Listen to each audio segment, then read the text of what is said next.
এই তরিকার শায়খগণ তাদের মুরিদদের মন মানসিকতা ও অবস্থা ভেদে প্রত্যেক নামাজের পর কিছু নির্ধারিত ওজিফা দুরূদ শরীফ পাঠ করার নির্দেশনা দিয়ে থাকেন। আবার বিশেষ সময়ে বিশেষ নিয়মে মুরাকাবা মুশাহাদা ধ্যানমগ্ন অবস্থায় থাকার পদ্ধতিও শিক্ষা দেন এবং তারা বিশেষ নিয়মে নফি ইসবাত জিকির অর্থাৎ লা ইলাহা ইল্লাল্লাহ জিকিরও এই তরিকায় প্রচলিত আছে। এই বিশেষ নিয়মটি হলো লা ইলাহা উচ্চারণকালে শ্বাস গ্রহণ করা, ইল্লাল্লাহ বলার সময় শ্বাস ত্যাগ করা এবং মুরিদদের মনের অবস্থা অনুযায়ী এবং পরিবেশের পারিপার্শ্বিকতা ভেদে জিকিরের জাল্লি, উচ্চ সুরের জিকির, জিকিরের খাফি, উভয় সুরের জিকির এই তরিকা কাদিরিয়া তরিকাতে প্রচলিত আছে। দ্বিতীয় যে তরিকার প্রসিদ্ধ আছে সেটা হচ্ছে রিফাইয়া। এটা শেখ আবুল আব্বাস আহমদ আর রাফাঈ দিকে নিসবত করে এই তরিকার প্রতিষ্ঠার কথা বলা হয়ে থাকে এবং এই তরিকা সাধারণত এশিয়ার পশ্চিম অঞ্চলে বেশি বিস্তৃতি লাভ করে এবং তার বর্তমানে তার ইন্তেকালের পরে এই তরিকার স্থলাভিষিক্ত হন সুফি আলী ইবনু ওসমান এবং তারপরে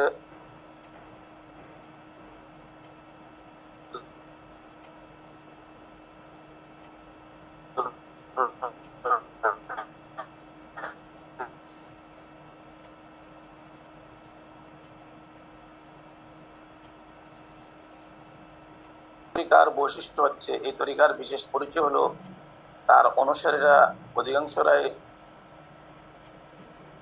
লাল পাগড়ি পরিধান করে। তারা মাজারকে কেন্দ্র করে তাদের কিছু কার্যক্রম চলে যেগুলো আসলে শরীয়তের সাথে মিল নেই। তার ভক্তগণ কাবা শরীফের মতো তারা কবর তওয়াফ করে থাকে। যেগুলো এই তরিকার কিছু বৈশিষ্ট্য বিভিন্ন কিতাবে পাওয়া যায়। চতুর্থ হচ্ছে একটি প্রসিদ্ধ তরিকা, যেটা হচ্ছে দাসুকিয়া। এই তরিকাটি মিশরের ইব্রাহিম আদ-দাসুকির সাথে সম্পর্কযুক্ত। সুফিগণের মতে তিনি তাসাউফ জগতের এবং সুফি জগতের চারজন কুতুবের মধ্যে অন্যতম ছিলেন। তিনি ওয়াহদাতুল উজুদের মত পোষণ করতেন। এই তরিকার মৌলিক বৈশিষ্ট্য হচ্ছে এতে সমগ্র মানব জাতিকে ধর্ম বর্ণ নির্বিশেষে পার্থক্যহীনভাবে ভালোবাসার প্রশিক্ষণ দেওয়া হয়। এতে নির্জনতা অবলম্বন পছন্দনীয় নয় এই তরিকার মধ্যে, তবে এই তরিকার লোকজন শায়খার অনুমতি নিয়ে নির্জন অবলম্বন করতে পারবেন। আর এই তরিকার সাথে সম্পৃক্ত তরিকাটি মূলত ওয়াহদাতুল উজুদের ধারণার সাথে সম্পৃক্ত। এর মৌলিক বৈশিষ্ট্য হচ্ছে নির্জনতা, চুপ থাকা, ক্ষুধা, অনিদ্রা। এটা হচ্ছে এই তরিকার লোকদের যারা অনুসরণ করে তাদের বৈশিষ্ট্য হয়ে থাকে। 5 নম্বর তরিকা, একটা বিশুদ্ধ তরিকা আছে, সেটা হচ্ছে শাজিলিয়া।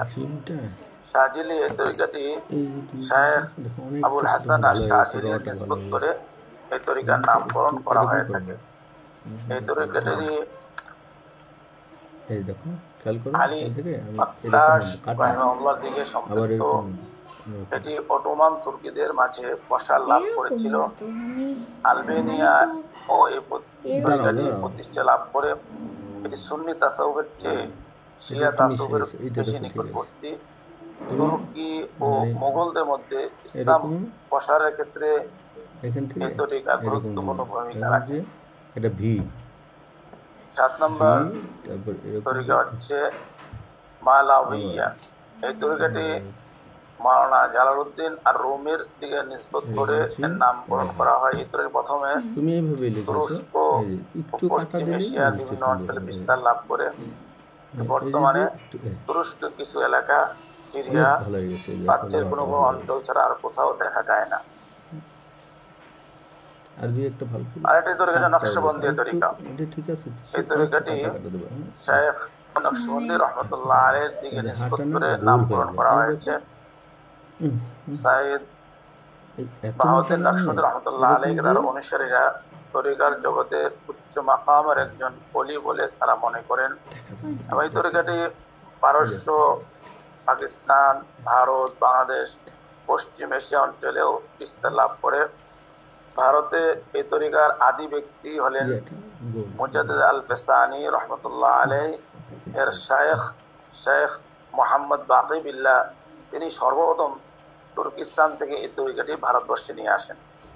বলা হয় ভারতবর্ষে নকশবন্দি তরিকাটি আনেন মুজাদ্দিদ আল ফিস্তানি রহমতুল্লাহ আলাইহির শেখ মোহাম্মদ বাকি বিল্লাহ। এই তরিকার বৈশিষ্ট্য হলো এই তরিকার 11টি মূলনীতি রয়েছে।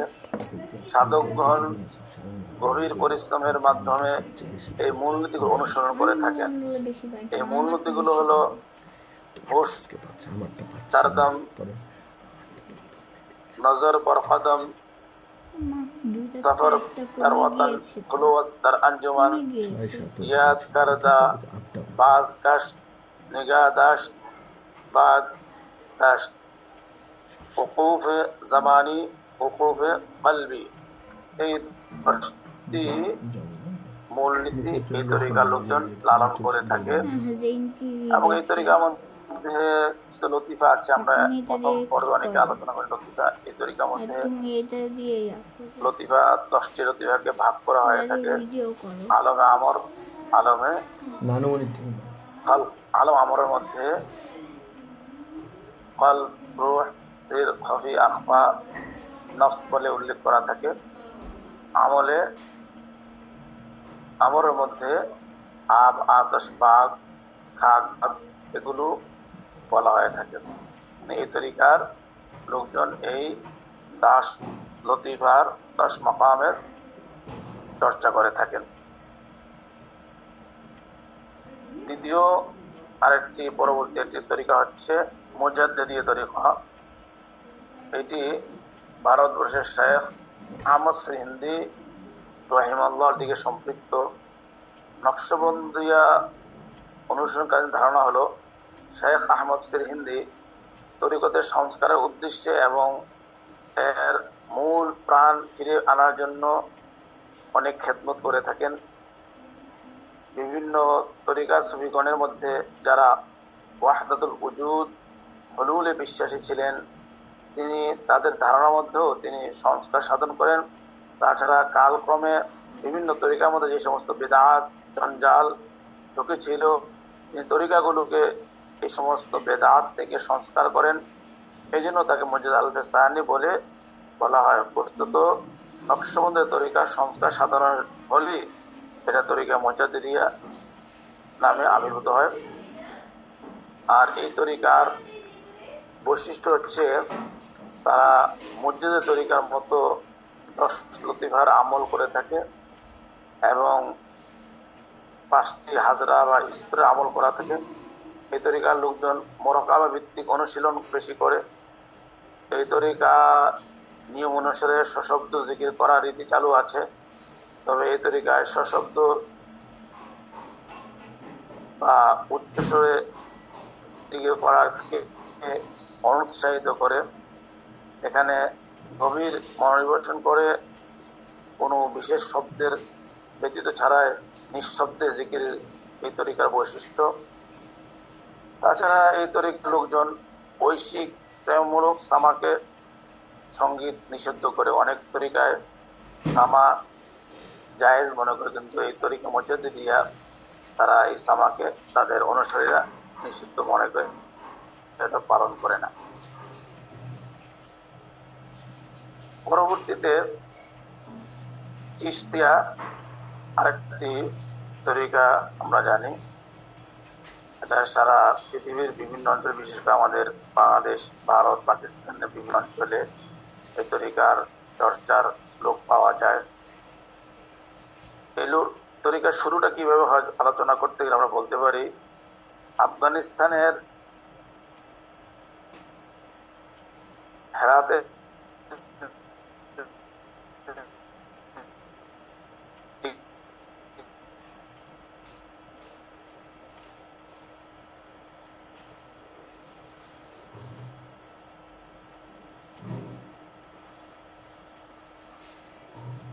ভূমিকা অনেক ছিল।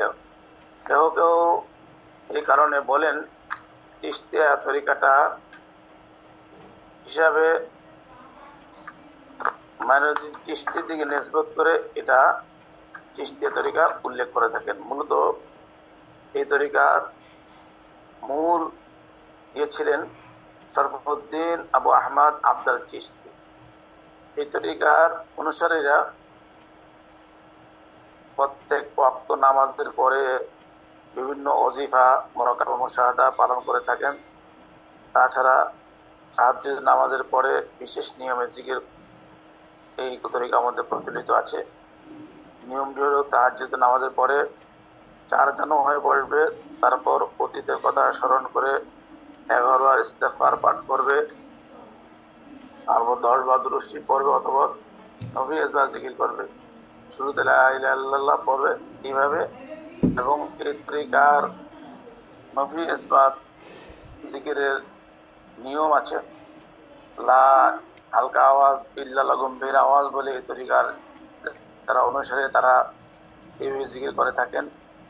এবং এই তরিকার এশার পরে একটা দুরূদ শরীফ পড়ে থাকেন, আল্লাহুম্মা সাল্লি আলা সাইয়্যিদিনা মুহাম্মাদিন নাবিয়্যিল উম্মি ওয়া আলিহি ওয়া সাল্লাম, এই দুরূদ শরীফ পড়ে থাকেন। আর ফজরের পরে আরেকটি দুরূদ শরীফ পড়ে থাকেন, আল্লাহুম্মা সাল্লি আলা সাইয়্যিদিনা মুহাম্মাদিন সাইয়্যিদুল মুরসালিন ওয়া আলা মুহয়্য়ি সুন্নতিহি আশ-শাইখ ওয়াল খাজিদ মুঈনুদ্দিন চিশতি ইমামুত তরিকাতি ওয়াল আউলিয়াইল কামিলিন। এই তরিকার অনুসারীরা এই ধরনের নামাজের পরে, ফজর নামাজের পরে এবং এশার নামাজের পরে এই ধরনের দুরূদ শরীফ তেলাওয়াতের কথা তাদের অনুসারীদেরকে বলা হয়।